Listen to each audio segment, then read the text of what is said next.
this is Dave Douglas. I'm the co-founder and the director of the Festival of New Trumpet Music in New York. This is our 19th season, hard to believe.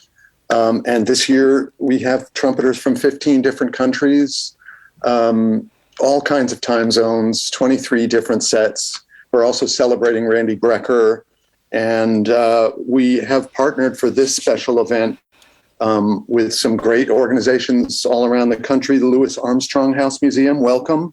Seattle Jazz Ed, Women in Jazz Organization, El Paso Jazz Girls, the Jazz St. Louis Education Group, and Font listeners, Font Music listeners, Festival of New Trumpet Music listeners from all over the place.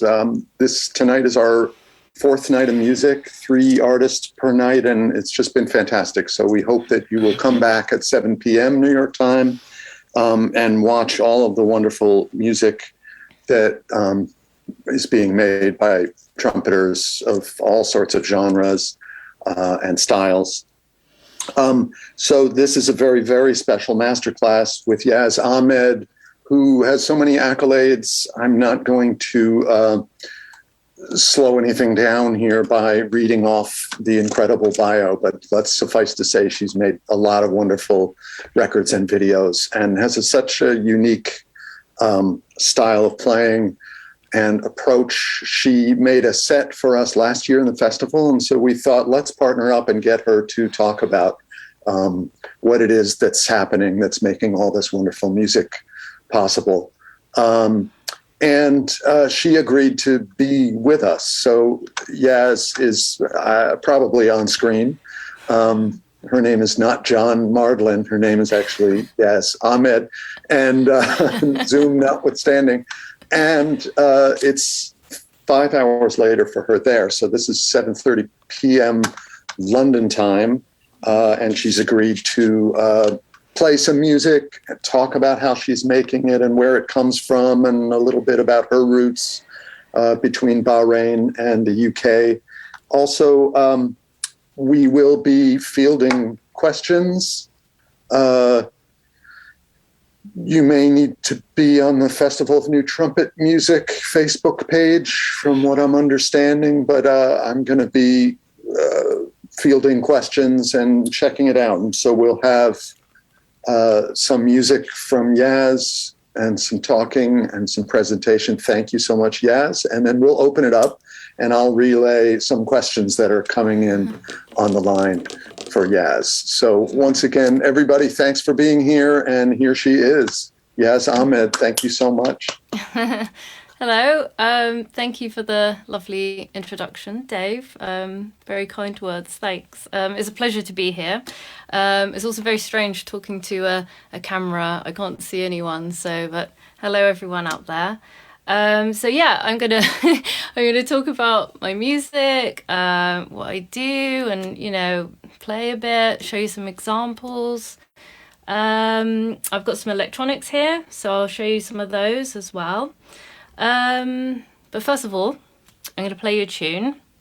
So this piece is called She Stands on the Shore, and it's a reworking of the theme of, the main theme of a suite that I wrote, inspired by traditional Bahraini music. So the music of the pearl divers, the songs that they sing when they're out to sea, looking, fishing for pearls, and the stories of kind of yearning, missing their loved ones at home.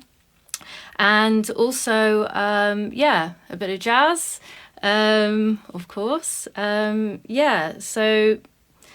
the character Siduri is from this ancient poem called The Epic of Gilgamesh. And in the story, she is a wise woman. And the island she lives on is, some historians like to think, is Bahrain. So that's the connection. So I like to think of her as the goddess of the Gulf. And so this is it.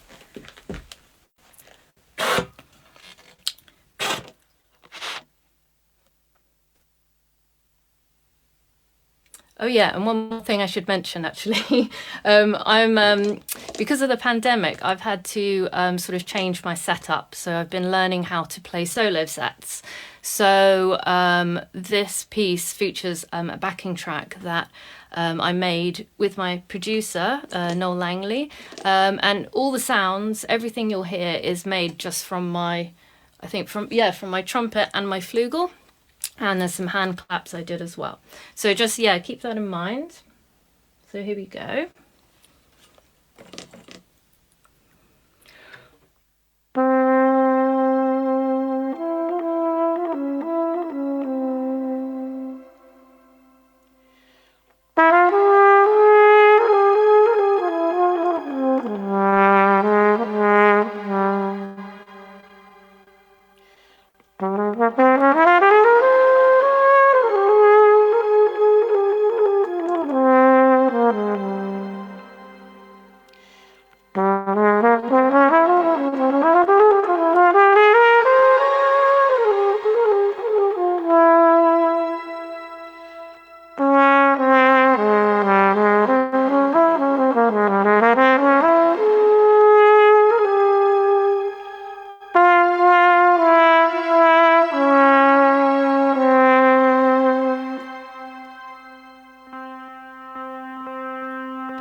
Okay.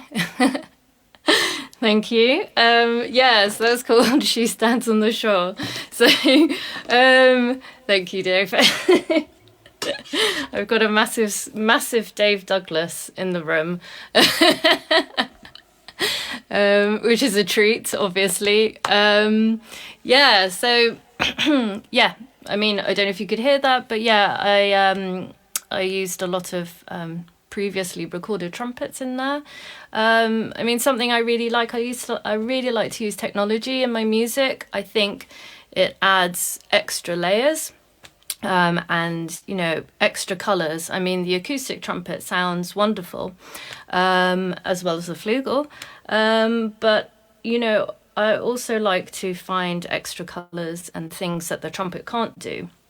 So I just want to show you a bit and demonstrate a little bit of what I have. So here I've got a chaos pad, and I think a camera is going to switch to see this. Yes, so this is a chaos pad. It's very nice. And then you can't see it, but I've got an Eventide H9 pedal, which is gorgeous. It's got the most beautiful reverbs and effects. And then I've got a VE20 vocal processor, which is a harmonizer, and that's mainly what I use it for. But what you were just listening to, I was playing the Eventide, and I was using a kind of shimmer effect, which sounded like strings. So I'll just demonstrate you. I'll do maybe a little improvisation for you. So I'm turning the Eventide to a different setting. And so this is really beautiful. When you play this effect, it sounds like there's an orchestra following you. So I'll just play that a little bit to you now.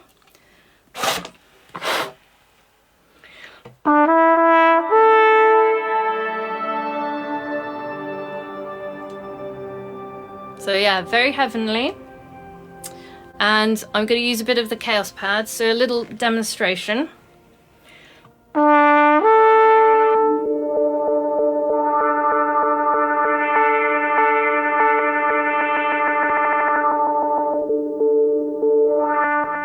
So, and that's still going on, and I'll just put a harmonizer on so you can hear that.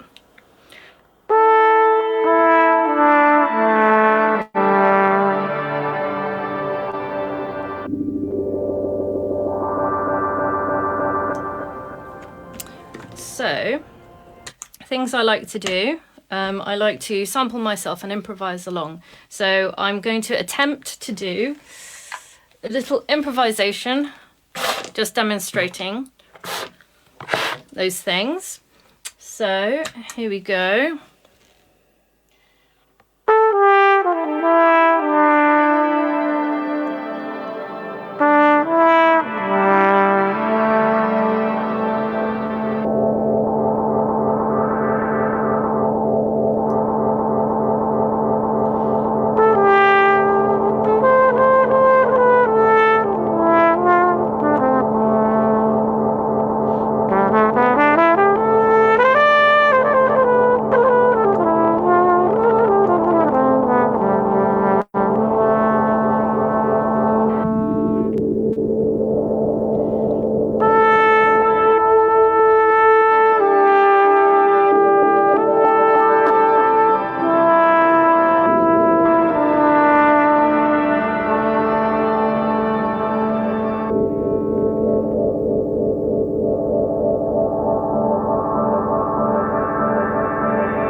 There you go.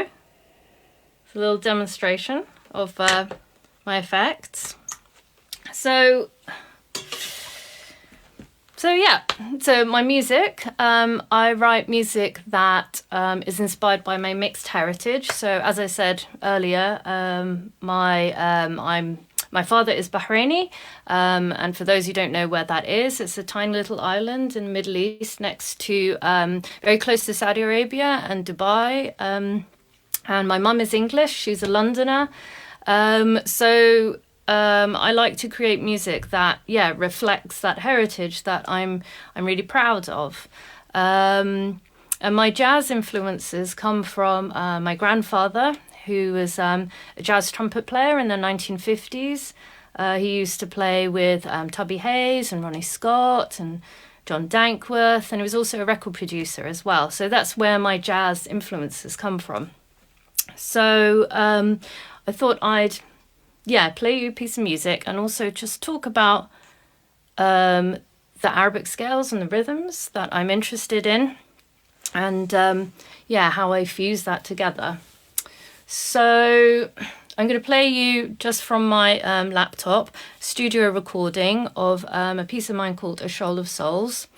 And for me, when I write music, I find it difficult to just think, oh, I'm going to write a new tune.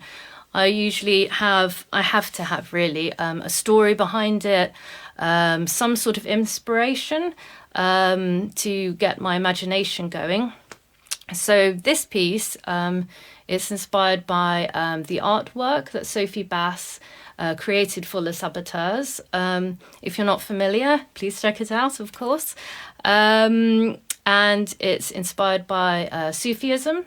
I did some research on Sufi music and the poetry and just the motion of whirling and twirling. And then also it also is dedicated to all the lives lost, crossing the Mediterranean in recent times, who have been people, very desperate people who have been, escaping, famine, poverty, war, and searching for a better life. So I'll just play a bit to you, and then I'll talk a bit more about the ideas behind it.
Cool. So that's A Shoal of Souls.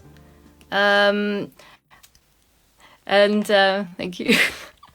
Yeah, so that's actually my band playing my larger ensemble, my 7-piece.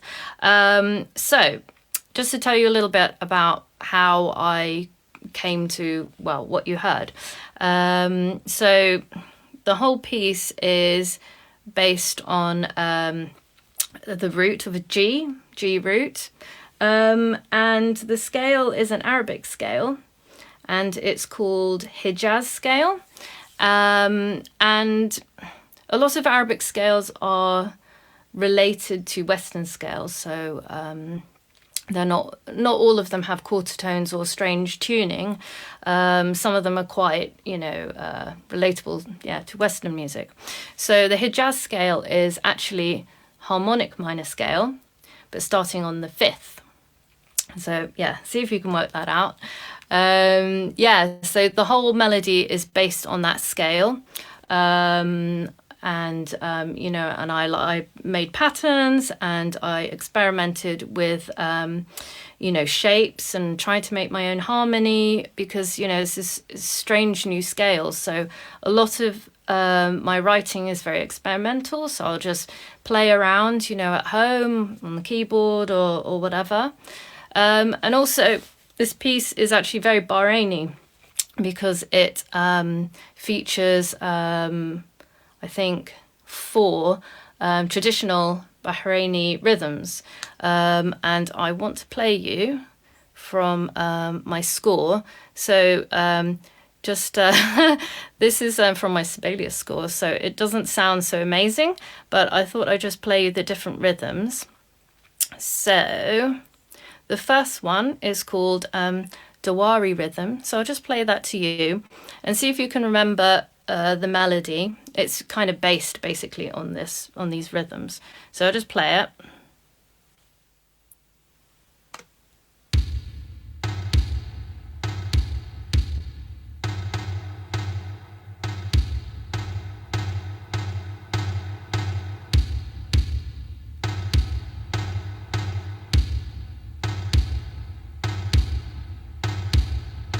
Then we're coming up to a new rhythm called Natari rhythm.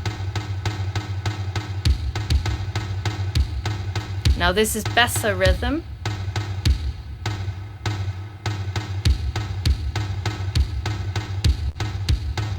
And then Natari rhythm again.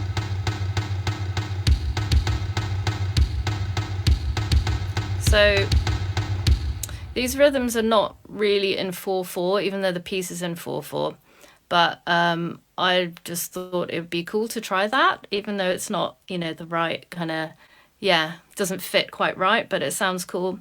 And my drummer and percussionist, I give them that kind of basic rhythm, and then they make it sound better than what I've written. So so there you go. And the tune is basically kind of based on those rhythms, as well as the Hijaz scale. So I'm going to play you another piece of music just to show that I don't just write in this kind of Arabic jazz style. I'm also inspired by other types of music. So this piece I'm going to play to you, it's called Ruby Bridges, and I'm sure most people out there know who Ruby Bridges is. I was very inspired by her story. I watched this wonderful interview that she gave, remembering the experience she had of being walked to school and being shouted at by the parents, and being spat on and all sorts of disgusting things. And in this interview, she thought that all this kind of noise was a Mardi Gras parade. So, this is the thoughts of an innocent 6-year-old. So I thought that was really beautiful. So when I came to writing this piece of music, I looked into the music of the area of Louisiana, which is where she's from. And I looked into Mardi Gras music. For me, this is music.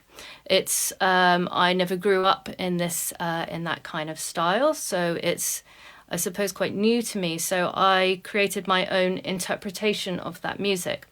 So I discovered things like second line groove, and things like that. But what I like to do is I like to add my own twist to things so that it's not just inspired by, the kind of New Orleans style.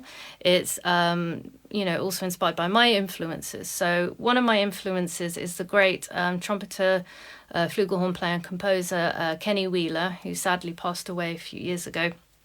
I'm very inspired by his use of harmony. He uses lots of fourths. And a lot of his music uses counterpoint, which I really like as well. I think it's a really effective yet simple technique to use in music. And I also should mention it's from my third album, Polymnia, which is music inspired by courageous and determined women. So yeah, Ruby Bridges is one of those women. So I'm going to play a little bit to you and just keep that in mind. Oh yeah, also I throw in an Arabic scale. I do throw one in, and it's called Shehnaz Kurdi, yes. So I'll play a bit to you.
There we go.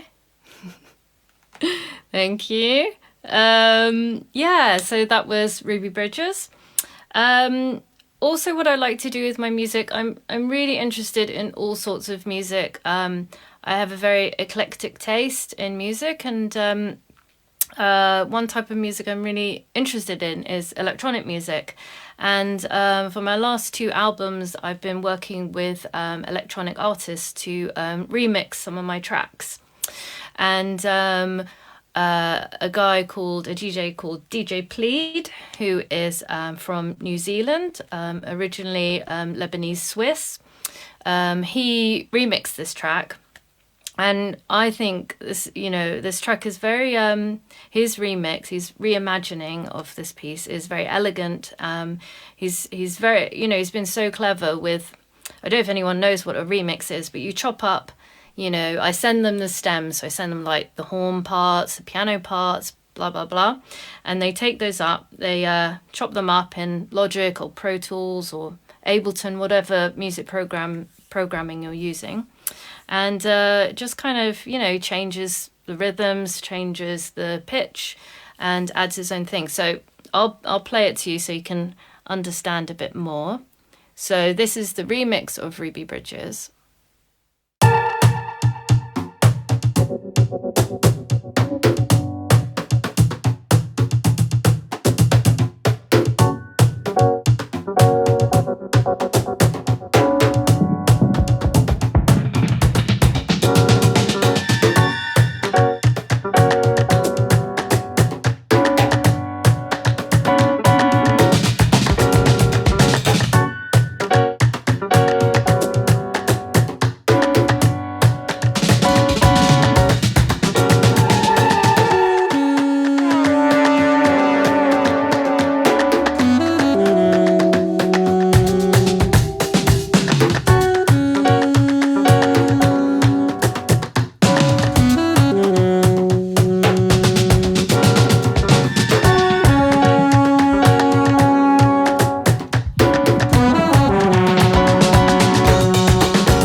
Thank you. So yeah, DJ Pleed, he remixed Ruby Bridges. So I hope that if you were listening carefully, you could hear some of the sax parts, the trombone parts, electronified into the piece of music. I think it's really smart. I really admire people who can do this kind of thing. I think it's really clever.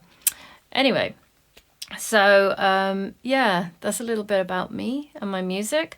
I thought I'd also just let you know about my composing techniques. A lot of the time I compose by just using my trumpet. I'll sit in my practice room and I'll just improvise. I'll write down any little ideas. A lot of the ideas are terrible, which is great because I think it's important to get rid of the terrible ideas, because somewhere you'll find the good one. And even if it's like 5 notes, you can make like an 11-minute piece from 5 notes. It's just a way of, you've got to think creatively about what can you do to make these, the small pattern, work. Somebody told me when I was first composing, don't give away all your ideas at once. So really start small. If you're ever interested in composing, just start super small. So I wanted to show you this. This is a drone box. It was actually, I went to have a lesson with Ingrid Jensen, who's, you probably all know, an amazing trumpet player. She was actually the first female trumpet player I ever discovered. Growing up, there aren't really many, well, for me back then, I didn't really know of any female trumpet players, jazz trumpet players anyway. So yeah, she really inspired me, and I went to New York to have a trumpet lesson with her, and she introduced me to playing along with the drone box.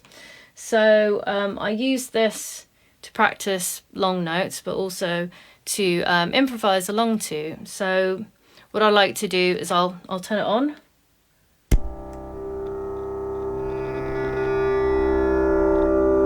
And then I'll improvise along to it, and I'll capture these improvisations by just recording on my phone. You don't need any complicated equipment. So I might do something like this.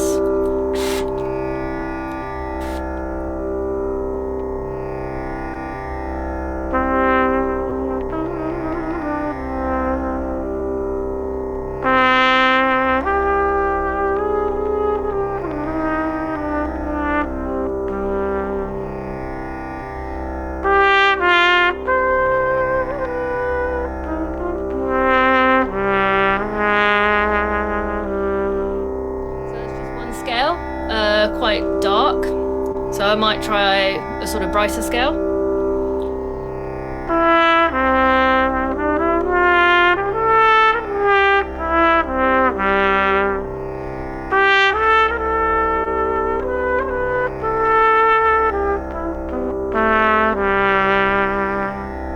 Yeah, so I'll try and play notes that are really strange, that maybe don't fit.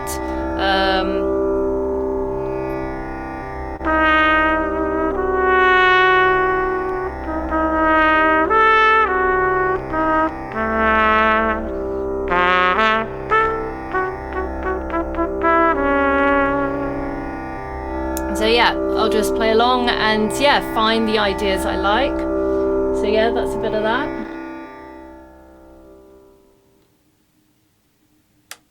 Yeah. So I mean, yeah, that's what I do. I think it's really important with all playing and composing. I think it's really important to sort of act like a kid, play. It's really important to just play, experiment, don't feel restricted, I think the best ideas, well, for me, come from not knowing what I'm doing, basically. I bought a Behringer bass synth, and I've absolutely no idea how it works. I just pressed a load of buttons and it did something really cool, and I made a tune out of that. So it's really good to experiment, and I really encourage you to do that. And with improvisation as well, it's really important to find your own true voice, because the essence of jazz is freedom of expression. So I think that's really important in anyone's playing. That's me. I'd like to pass on to Dave. Oh, that's fantastic. Yes, thank you so much. It's really incredibly illuminating. And I have millions of questions and not that much time. And I'm also getting fed some questions from the real world. Great. So I'll ask, I'm going to try to bundle some of them up together. So we've had like a question about your daily trumpet practice routine, the warm up, and how do you get it going? And do you have a consistent thing that you do every day? And then I would add to that, because you're doing so much solo performing now due to the pandemic, and so much of it with electronics, how does that affect your chops, your physical playing, and then how do you address that in your routine? Okay, so every day I will do the Visuti routine, the Visuti warm up. I don't know if you're familiar with that, Dave. Well, you're talking about Al Vizzuti. Yeah. Okay, great. Yeah, so for me, it's kind of like it's doing my stretches. Like if you do yoga, it's kind of like the sun salutation.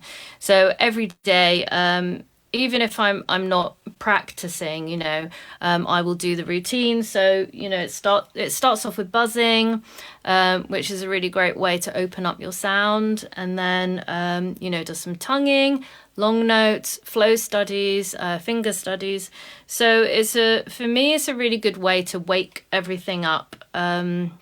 It kind of covers all the important parts of trumpet playing, but in miniature. So yeah, that kind of keeps things going. So during the first few lockdowns when all my gigs were cancelled, I just kept doing that routine, even if I didn't feel inspired. It became, a habit. I just did it. The solo set thing, that can be, it's funny because I've really been enjoying it, but it's actually quite terrifying as well because you're on your own and it can be quite nerve-wracking.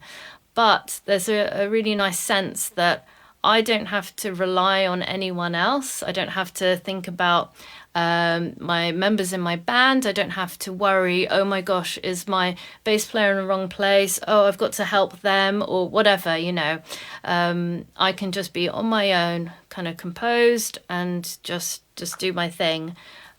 So that's been a very interesting experience.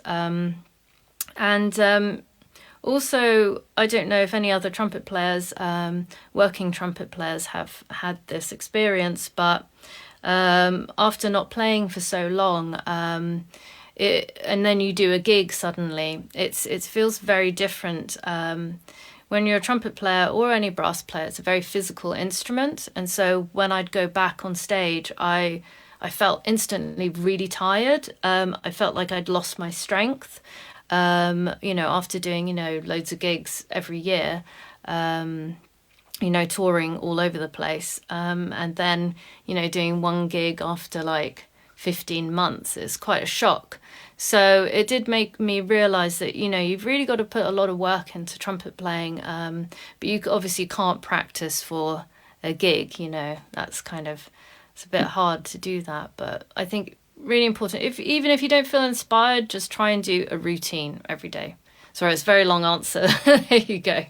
No, that's fantastic. And I would just follow up and say, I'm curious if, you demonstrated your Chaos Pad and talked about the reverb unit and the harmonizer. And I wonder if you bring those into your practice routine as well.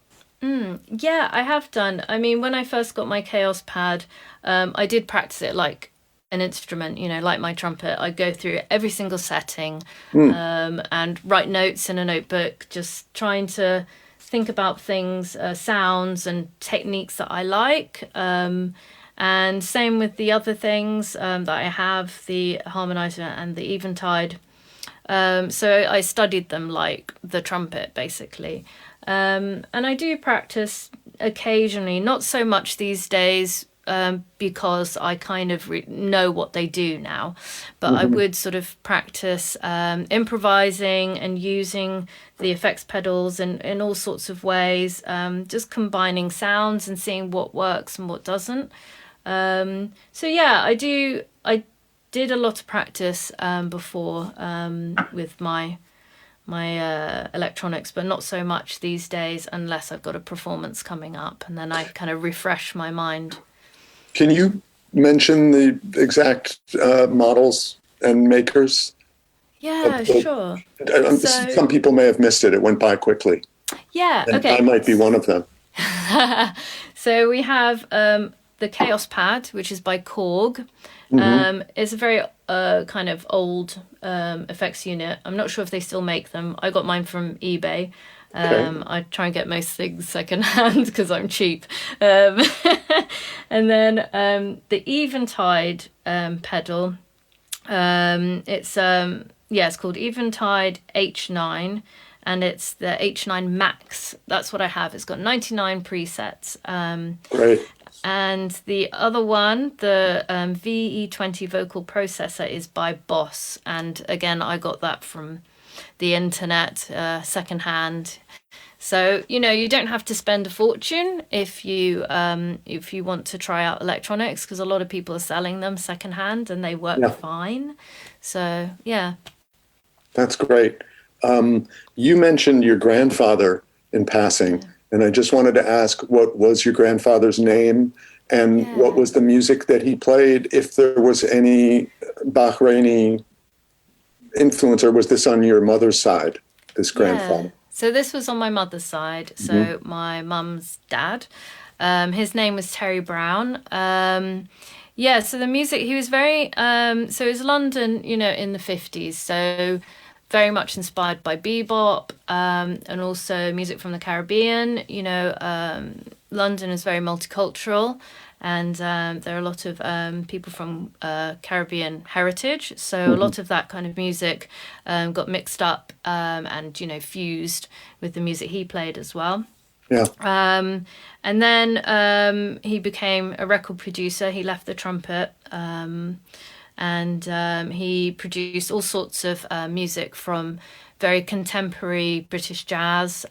So I don't know if you know Harry Beckett, Mm. Graham Collier, those people. But then he also produced folk music and rock and pop. But yeah, so he did a lot in his music career. Wow, that's fantastic. So related to all those styles, and you talked about your music being influenced by so many different styles, and it seems like maybe there is a connection there. And I guess the question I would have, since so much of your music does reference the Bahraini heritage and the let's say the musical elements coming out of music you'd find in that part of the world, I wonder, in your musical development over all the years, did it take you a long time to connect with that lineage, with that tradition, or was that something that was always naturally a part of what you did? No, it wasn't naturally a part of what I did. I moved to London when I was 9, and I kind of left that part of my heritage. You know, I didn't. I tried to fit in basically at school, so I would say I was British, and I didn't connect with my Bahraini roots. So yeah, and it wasn't until, you know, when you get older, you start to become aware of your identity. So that's really when I sort of I started to get back into Arabic music and, you know, traditional Bahraini music, and I recalled you know, my childhood memories of, you know, of the music surrounding me when I was living on the island. Yeah, I kind of took it for granted, all this amazing music that was so complex, and yet simple at the same time. And you know, it was really really healing for me to come back to that music, and, you know, and to also embrace it with the British jazz that my grandfather played to me when I was young. Yeah, so it's been a very personal journey for me. Did you? Huh. I find that really, really interesting. Just because the Arabic sound in your music mixes so naturally with all the other styles of things that you do. It just never seems like a forced marriage, if you will. That's Um, right. Yeah, yeah. Everything seems to blend pretty organically, and I think that is something that makes it unique. Now, you briefly mentioned this in your talk. You know that well, let's. What you said was when you first came on the scene, Ingrid Jensen was the only female trumpet player that you'd ever heard of or met, and things have changed so much for the better in that regard. And I mean, in the Festival of New Trumpet Music this year, the performers are half women, And we're very proud of that, but it also feels like maybe overdue and something that should have been happening long before. So I guess the question for you, and knowing that there are these organizations for young musicians around the country, what would be your advice for young musicians encountering any sort of barrier based on who they are? Yeah. Trumpet Festival has really worked to overcome any sort of stereotype of what a trumpet player has to look like or sound like or be, and to bring everybody in. And so as someone who faced that, entered the field as a distinct minority in multiple ways, what would be your advice to young artists encountering that experience? Yeah, so my advice is be true to yourself. Don't compare yourself to others. I did that a lot when I was younger. I would try and be like the boys so that I could be accepted, because nobody accepted me. And it took me a while to realize that doesn't work anyway. So I just kind of quietly did my own thing, and and that's when people kind of recognized that I had a unique voice.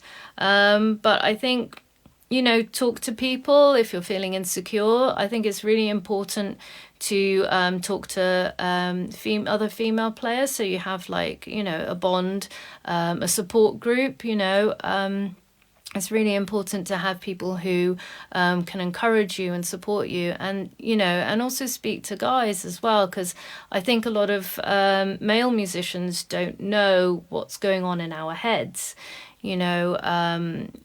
I'm speaking from my own experience, but I think a lot of other female musicians have felt very intimidated in the past, especially while growing up. We have this, girls are meant to be good, quiet, not cause any trouble. Whereas, sorry, this is quite stereotypical, but I think a lot of people can maybe relate to this. But boys, not everyone, but a lot of boys are encouraged to be naughty. You'll get T-shirts that says like "Mummy's Little Monster" or something like that. You're sort of encouraged to take risks, and jazz is all about taking risks. And as a young girl, I was scared of being ridiculed. So I didn't want to make any mistakes, so I wouldn't improvise, or I'd be scared of improvising. I'd shy away, and so it took me a while to kind of get over that, and just just be brave. And I think it's great what Font is doing. More festivals should be 50-50 male female, and also representing minorities. It's so important because visibility is so important. For me, it was a real struggle imagining that I could be a professional trumpet player, because I didn't see anyone like me. All I saw was men, and I just thought, as a young girl, I just thought, oh, maybe women don't become professional musicians. Maybe they're not talented enough. Maybe they're not intelligent enough. And same with composers. When I was at school, I never saw... we never learned about any female composers. I remember this poster that just had the great classical composers who were all men. And so, again, that made me doubt myself. All white men. Yeah, exactly. So, it's very discouraging from the start, for young female musicians and composers. So, things are changing, and it's really wonderful to see so many young female players out there. And I think we all have to support one another and be aware. It's really important to be aware, and for lots of festivals to just take the risk and, book female players, because there's loads of amazing female players out there, but they just don't get the opportunities that they deserve. So, yeah. Well, you yourself are proof of that, and you're an example to so many people. In presenting the music the way you do, and really encountering it that way. That's a fantastic message. We have a question that I don't know if I would have asked, but now I'm really curious. I want to hear the answer. And that is, can you name one trumpet player who inspires you that we may never have heard of? Yeah, I love the music of John Hassell. He sadly, yeah, passed away a few weeks ago. He's a trumpet player who sort of the first trumpet player who used electronics in a sort of in a very different way. He built these wonderful kind of sound worlds that were very sort of, I think, alien to a lot of people who know the trumpet or listen to music, trumpet music, you know. I love his album, The Moon Came Dropping Its Clothes on the Street. That is just a gorgeous album. It's just such elegant and sophisticated, you know, beautiful trumpet playing. He doesn't play all the time, but when he plays, it's just it's very gorgeous and heartfelt. So yeah, check out John Hassell. Wow, that's a great call. He's also so unique in the world of electronics and including those otherworldly sounds. And sometimes you'll hear noises on his records where you're not sure if it is the trumpet, but yeah, exactly. That kind of has to be. And that leads me to ask you if you demonstrated some of the remixes that you've collaborated on, and I think that this is so wonderful. And whoever made, what was the name of the DJ who made the one you played for us? His name is DJ Plead. Very, very excellent. And it made me wonder, do you ever collaborate with the remixers in the sense of then going back and overdubbing new trumpet parts over the remixes? Yeah, I mean, so what I normally do is they'll send me like a draft and I will comment and say, oh, maybe we could try this, maybe we can try that. So that we collaborate in that way. But usually I don't add anything extra. But I have done that recently. I made a recording of a remix of my tune "One Girl Among Many," and the remixer is called she's called Asmara. I think she's based in LA. And I did a little improvisation over it and using fragments of the original melody because it's actually very, very different to the original composition, which is really cool.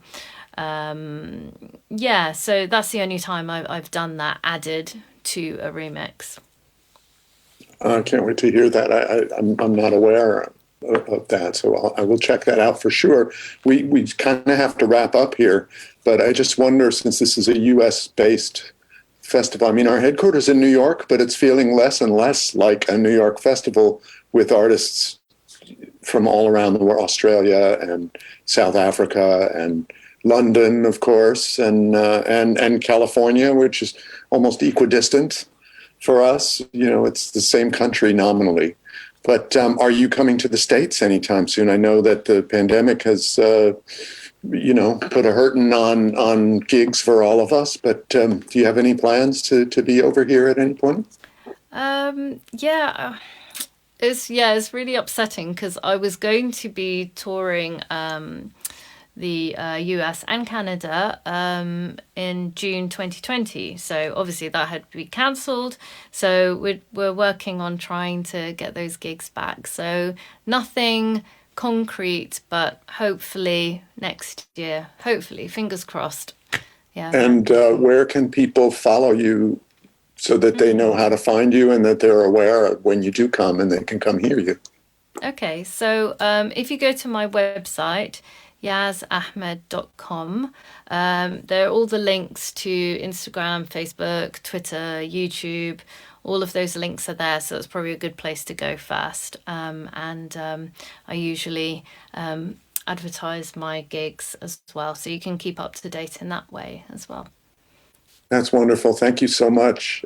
Is there anything that you feel you would like to say that we haven't covered that you feel is important for you? Well, I'd like to thank John, who's been doing the sound and the camera work here in the studio. But yeah, I'm really grateful to you and Font for having me. It's really lovely to have this opportunity to share my music and talk to you guys about what I do. And I hope that viewers find it inspiring and maybe, can find their own true voices and create new and exciting music. So, and I wish everyone good luck as well. Thank you. And you mentioned your producer, Noel, who a bird is telling me that he's not far from the screen. Would you like to just briefly at least introduce him? And he can just wave. I know he won't have his own microphone, but is he still in the house? Is Noel there? No, well, he's coming. Okay, so Noel Langley, he is my partner and my producer. He is an excellent trumpet player as well. And just come and say hello. This is Noel. Oop. Hello, everyone. Hello, Noel. Hey, Dave. Lovely to see you. Yeah, great. Okay, well, it was just a show and tell. It was just a show and tell. Yeah. So that's wonderful. That's Noel. Okay, great. Well, Yazz, thank you so much. It's been really illuminating. Thank you to all the organizations that joined us. Sorry, bit of a mess here. The Louis Armstrong House Museum, Seattle Jazz Ed, Women in Jazz Organization, El Paso Jazz Girls, and Jazz St. Louis Education Group.